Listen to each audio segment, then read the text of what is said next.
2024 का बजट पेश हो चुका है, जिसमें कई सारे ऐलान भी किए गए हैं। बिजनेस स्पेशलिस्ट इसे काफी सदा हुआ बजट कह रहे हैं, तो वहीं विपक्ष बजट को लेकर काफी ज्यादा रोष में है। कुछ लोगों ने इसे समर्थन वाला बजट कहा, तो कुछ ने इसे कुर्सी बचाओ बजट का नाम भी दे डाला।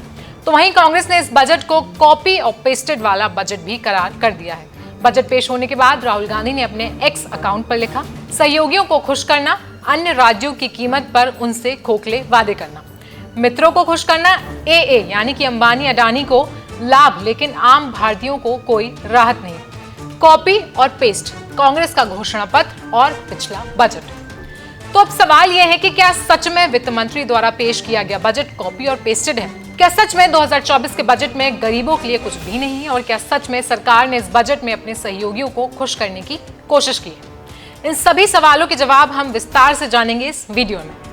नमस्कार, मेरा नाम है आयुषी और आप देख रहे हैं जनसत्ता।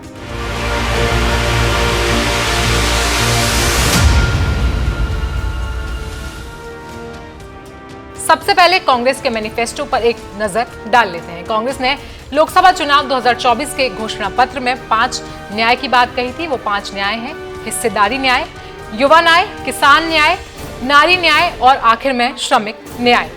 हिस्सेदारी न्याय में कांग्रेस ने जातिगत जनगणना, आरक्षण का हक, अनुसूचित जाति और जनजातियों के लिए खास प्लान, जंगल, जमीन और जल जंगल जमीन का कानूनी हक और अपनी धरती अपना राज्य जैसी बातें कही थी। तो वहीं युवा न्याय की बात करें तो कांग्रेस ने युवाओं के लिए 30 लाख नौकरी, पेपर लीक से मुक्ति, स्टार्टअप चालू करने के लिए 5,000 करोड़ रुपए के फंड का ऐलान किया था। किसानों के लिए सही दाम, कर्जा माफी आयोग, बीमा भुगतान का सीधा ट्रांसफर, सही आयात निर्यात नीति और जीएसटी मुक्त खेती देने का वादा इस मैनिफेस्टो में किया गया था।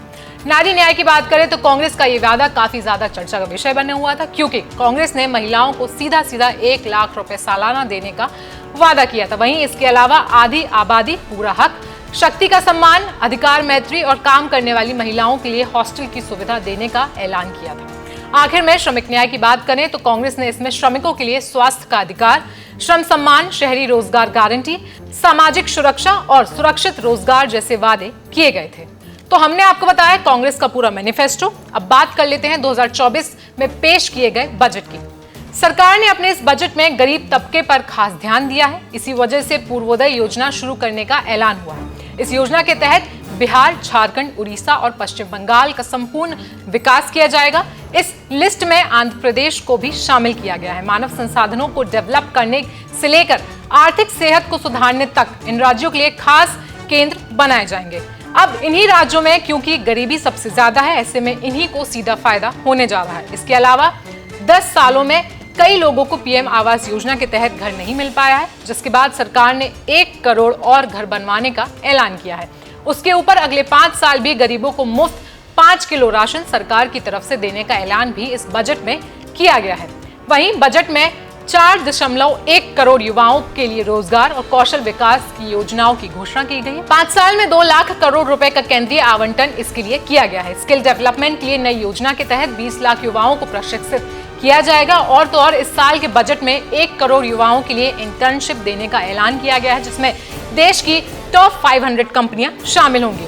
इस दौरान युवाओं को 5,000 रुपए प्रति माह भत्ते के रूप में दिया जाएगा। जिनकी पहली बार नौकरी लगेगी, यानी कि नए कर्मचारियों के लिए नए बजट के तहत 1 महीने के वेतन की डायरेक्ट बेनिफिट ट्रांसफर स्कीम लागू करने की घोषणा भी इस बजट में की गई है, जिसका असर सीधा 210 लाख युवाओं पर होने वाला है। साथ ही साथ सरकार की ओर से निर्माण क्षेत्र में नए रोजगार सृजन के लिए प्रोत्साहन योजनाएं लागू की जाएंगी और इस योजना के तहत 30 लाख युवाओं को नौकरी मिलेगी। महिलाओं की बात करें तो महिलाओं को लाभ पहुंचाने वाली योजनाओं के लिए 3 लाख करोड़ रुपए आवंटित किए गए हैं। वुमेन वर्कफोर्स को बढ़ावा देने के लिए हॉस्टल का ऐलान भी किया गया है। साथ ही साथ क्रेच बनवाने का ऐलान भी सरकार ने इस बजट में किया है। इसके अलावा 20 लाख युवतियों को कौशल युक्त करने का लक्ष्य भी सरकार ने इस बजट के जरिए रख दिया है।